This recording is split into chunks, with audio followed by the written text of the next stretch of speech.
Hello friends, welcome my YouTube channel. Today we are going to learn class 7 subject English unit number 3.4. पोएमचं नाव आहे please don't read this poem. विद्यार्थ्यांनो, मागील व्हिडिओमध्ये या पोएमचे question आणि one answers म्हणजे English workshop हे आपण लर्न करत होतो. मागील व्हिडिओमध्ये question number first, second, third आणि फोर्थ हे आपण लर्न केलेले.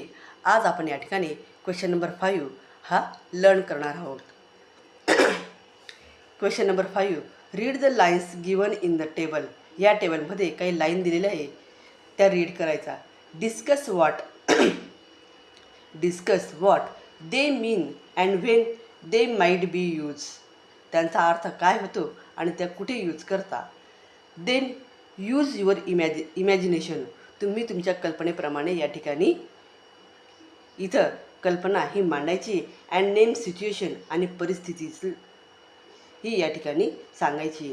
Which these line may be use by different speaker. आणि ह्या लाईनमध्ये स्पीकर हे वेगवेगळे, तर त्या स्पीकरप्रमाणे आपल्याला इमॅजिन करून आपल्याला ती सिच्युएशन या ठिकाणी राईट डाऊन करायची आहे.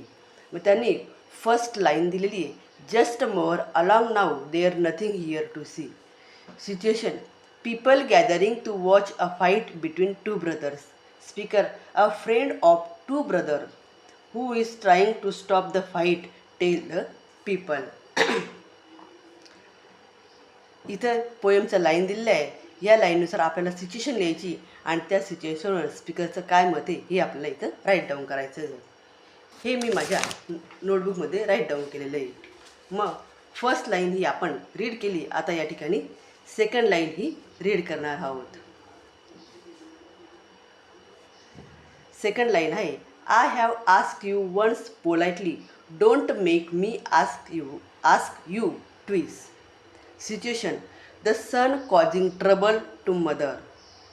Speaker, mother to son who has disobeyed her और ignore her instruction.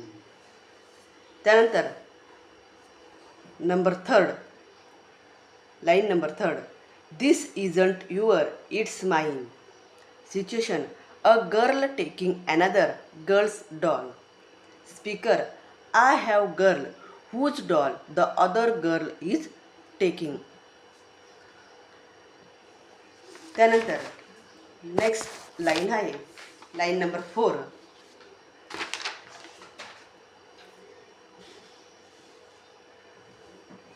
If you don't quit this instant, I swear I will call a cop. Situation, a servant caught by the master while stealing in the house. Speaker सांगतो, the master who caught the servant red-handed while stealing money from his wallet. त्यानंतर line आहे पोएममधली, it is too late now. Situation, a patient brought into the hospital in critical condition. The doctor after examining the patient. त्यानंतर line number 6, here is what you will have to do. Situation, student attending a social work camp in a village. Speaker, the in-charge teacher giving instruction to the student. अशा प्रकारे ह्या ज्या lines दिलेल्या आहे या lines आणि त्या लाईन्सचा अर्थ ऐकून आपल्याला इमॅजिन करायचं की सिच्युएशन कशी असेल आणि त्या सिच्युएशनवर स्पीकरचं काय मत आहे हे आपल्याला या ठिकाणी राईट डाऊन करायचं होतं आणि ते मी या ठिकाणी केलेलं आहे. तर विद्यार्थ्यांनो, अशा प्रकारे व्हिडिओ आवडल्यास या व्हिडिओला लाईक करा, शेअर करा आणि चॅनलला सबस्क्राईब करा. थँक्यू.